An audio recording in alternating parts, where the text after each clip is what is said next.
আসসালামু আলাইকুম। শুনছেন সংবাদ শিরোনাম।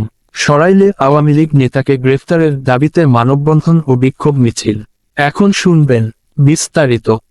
ব্রাহ্মণবাড়িয়ার সরাইল উপজেলার ওরওয়াইল ইউনিয়নের ত্রাস মামলাবাজ সংখ্যালঘু পরিবারের ভূমি দখলকারী মাদ্রাসার ছাত্র সহ একাধিক হত্যা মামলার আসামি আওয়ামী লীগ নেতা মোহাম্মদ বাচ্চু মিয়ার গ্রেফতারের দাবিতে মানববন্ধন বিক্ষোভ মিছিল করা হয়েছে।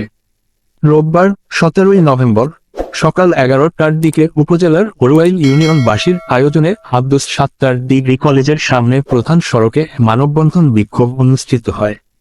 বাচ্চু মিয়া এলাকার সালিশকারক চেয়ারম্যান মোশাররফ হোসেন সহ এক হিন্দু পরিবারের 3 নারীর বিরুদ্ধে চাঁদাবাজি সহ বিভিন্ন মামলা করেন।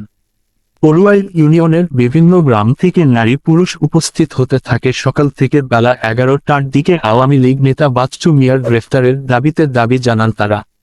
বাচ্চু ওরওয়াইল ইউনিয়নের হরিদাস পরিবারের 3 মেয়ের কাছ থেকে 28 শতক জমির জায়গা ক্রয় করে দলিল করার সময় বাড়িসহ জমি দলিল করে নেয়।